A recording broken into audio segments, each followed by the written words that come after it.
Okay, here we're multiplying, dividing, and putting signs beside each other. Don't worry about that. I'll explain that in a second.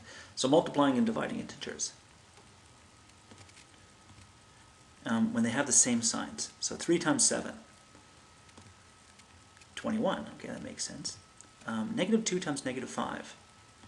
And I'll give you some examples of these, like why a negative times a negative is a positive in a second. Okay, but a negative times a negative is a positive.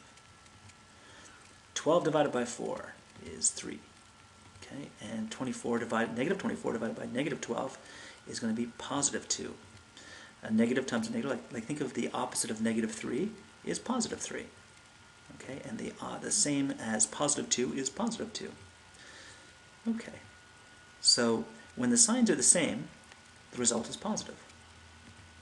When the signs are different and you're multiplying or dividing or having signs beside each other, let's see what happens. 7 times negative 3, like if you owe $3 to 7 different people, altogether you owe $21.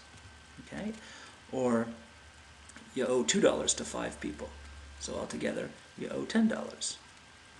All right, negative 21 divided by 3. So if we owe $21 and we're paying it back with 3 equal payments of $7 each, owing $7 each time. Okay, 25 divided by negative 5, signs are different, we get negative 5. The opposite of positive 3 is negative 3, and the same as negative 3 is negative 3. When the signs are different, we get negative. Okay, when the signs are the same, we get positive, regardless of whether they're both negative or both positive, as long as they're the same. Okay, so the result is, think of it as like almost like an argument. Like an argument is a difference. If there's a difference, arguments are negative. Okay, so when people agree, well, that's positive, and when they disagree and fight, well, that's negative. That's just a trick, but it works. Let me show you some examples now. Like for the why is a negative times a negative a positive, or why is a I'll show you some quick examples. Hold on a second. Okay, think of a film. You find a film, and you have a film of a person walking forward, and it's being run forward at normal speed. Okay, so that's what's happening here. So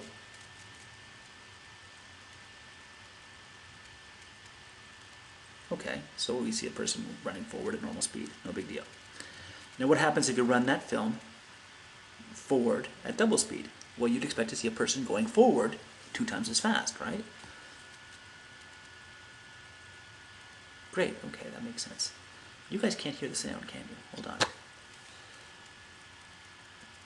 Let's go back.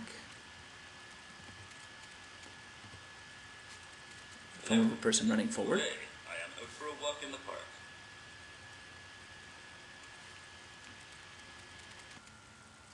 Okay, back to our film examples. So we have a negative times a we have a film of a person walking forwards, being run forwards at normal speed. So let's say the person's walking forward at 1 kilometers an hour. We're running forward at normal speed.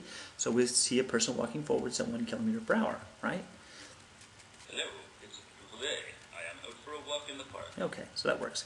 Now if we run that forward at double speed, we'd expect to see a person so it's a person walking forward at 1 kilometer an hour, doubled, so we get a person walking forward at 2 kilometers an hour. Great. Okay, now if we run that film backwards, we expect to see a person walking backwards. Yeah, it's a person walking backwards at 1 kilometer an hour. Ah, look at that. Okay, so here we have a positive times a negative, negative.